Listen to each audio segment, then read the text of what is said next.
নমস্কাৰ, গাঁৱৰ পাকঘৰৰ ভ্লগলৈ আপোনালোকক সকলোকে স্বাগতম জনাইছোঁ।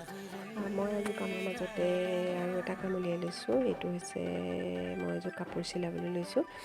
কাপোৰযোৰ এযোৰ চাদৰখন এইখন, তাৰপিছত মই অৱশ্যে ব্লাউজ চিলাব নাজানো। ব্লাউজটো মই দৰ্জিৰ ওচৰতে চিলোৱাই লওঁ, বাকী কাপোৰৰ যিখিনি কাম কৰিব লাগে সেইখিনি মই ঘৰতে কৰি লওঁ।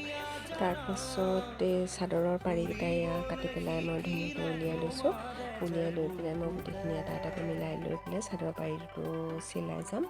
আৰু এইফালে আছে এখন মেখেলাখনো মই এনেকৈ চিলাই ল'ম। এইবিলাক আচলতে মই ঘৰতে কৰি লওঁ। সেয়া মই কাপোৰযোৰ চিলাই আপোনালোকক লগ পাই আছোঁ, কেনেকৈনো চিলালোঁ দেখাম বাৰু।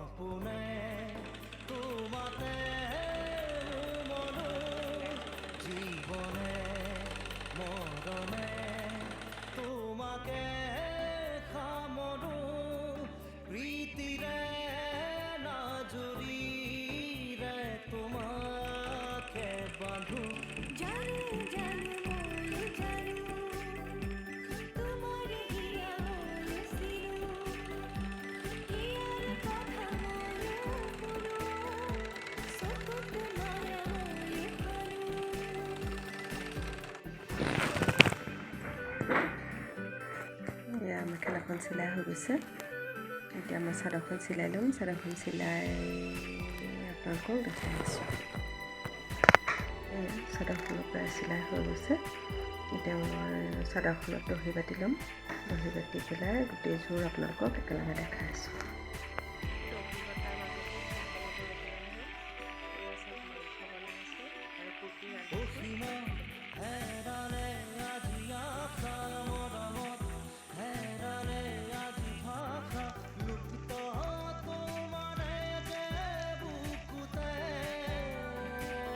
দহি বটাৰ মাজতে ভাতকেইটা খাই লওঁ।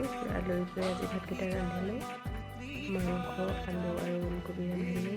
মাংস, আলু শুকান ভাজি কৰিলোঁ জ্বলা দি, আৰু লগতে দাইল বনালোঁ আৰু টেঙাই সৈতে আজি ভাত সাজ। এতিয়া মই চাদৰখনৰ দহি বাতি ল'লোঁ। ধুনীয়া লাগিছে। এতিয়া গোটেইযোৰ আপোনালোকক দেখাই আছোঁ।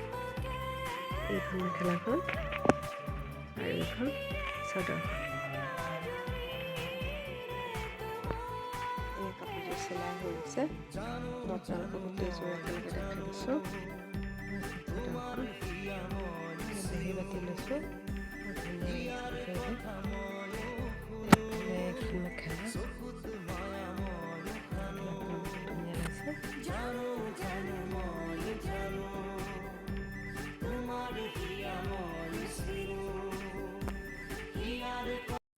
আজিলৈ ভিডিঅ'টো ইমানতে সামৰণি মাৰিলোঁ।